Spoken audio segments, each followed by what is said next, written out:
Hi, welcome to Ghetto Crash Course. My name's Idiot on the Internet, and today we're going to be looking over how to read literature like a professor. First off, let's set up some ground rules for how Chapter 21 is set up by the author.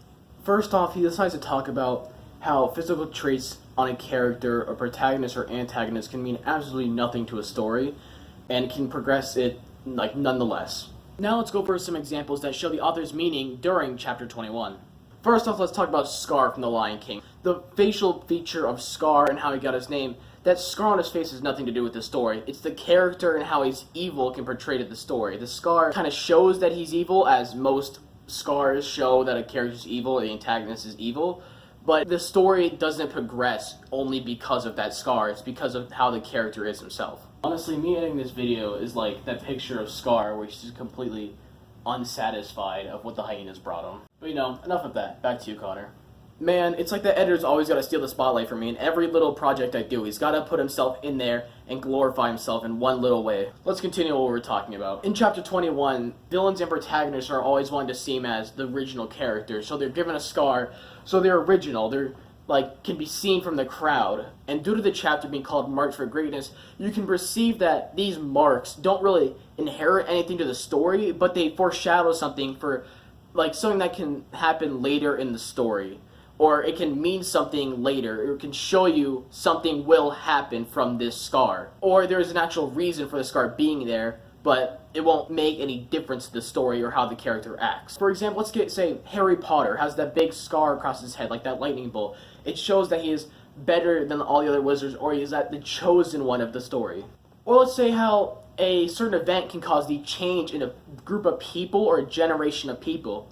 Let's say Lord of the Flies, for example. When those boys start and crash on the island at the very beginning of the book or the movie, whatever you want to do, whatever floats your boat, if you know what I mean. The two different viewpoints of the boys cause them to separate into two completely different groups. The hunters want to be free, run wild, do whatever they want, hunt the beasts that they want, hunt pigs, get food. Or the other group, which is the more civilized boys, which want order, peace. They want all the people to work together instead of separate against each other and work to kill each other and hurt each other. They want everyone to just be nice to each other, be peaceful, and try and survive on the island until they can get help and try and get off and escape that terrible island that they're currently on in that certain situation. Now let's start to talk about Chapter 22 of How to Read Literature Like a Professor. This chapter is currently known as He's Blind for a Reason, And this chapter mainly starts to talk about how a certain disorder or disability can have a major impact on not only the character itself, but the story as a whole. Now let's go over some examples of how a scar can mean a big difference to the character and the complete story as a whole. Now, as we were just talking about Lord of the Flies, let's go back to Lord of the Flies for a great example. In Lord of the Flies, the character Piggy was a very important part of the story. Due to his quote-unquote scar, we'll say, his glasses would show that he had a seeing disability, but his glasses would become a very important part of the Lord of the Flies story. In the story of Lord of the Flies, the boys used Piggy's glasses to help create fire for either food or heat, or trying to signal other ships or planes to help them save off the island. But later in the story, Piggy's glass becomes a huge conflict between the two different, rivaling tribes of the story. The hunters and the original group of people. Later in the story, the hunters are desperate for Piggy's glasses because they don't know how to create a fire for themselves.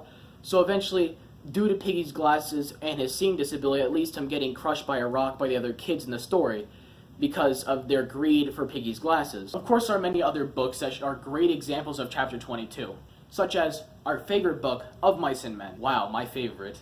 But Lenny is a perfect example for this. Due to his mental disability, George and Lenny would both be put in terrible situations because of Lenny's disability. For example, in Of Mice and Men, at the very beginning of the book is a prime example of how Lenny's disability would constantly get George and Lenny in trouble. In the beginning of the book, when they're in the first town, Lenny decided to grab onto a girl's red dress because he liked the color, and when he grabbed it, he liked the silk of it. So even when the woman said to let go of his dress, he never did because he wasn't processing that she told him to let go. He was just processing that, oh, this is a very cool looking dress and I would like to hold it because it's very soft. Due to this disability, guards began to run Lenny and George out of town.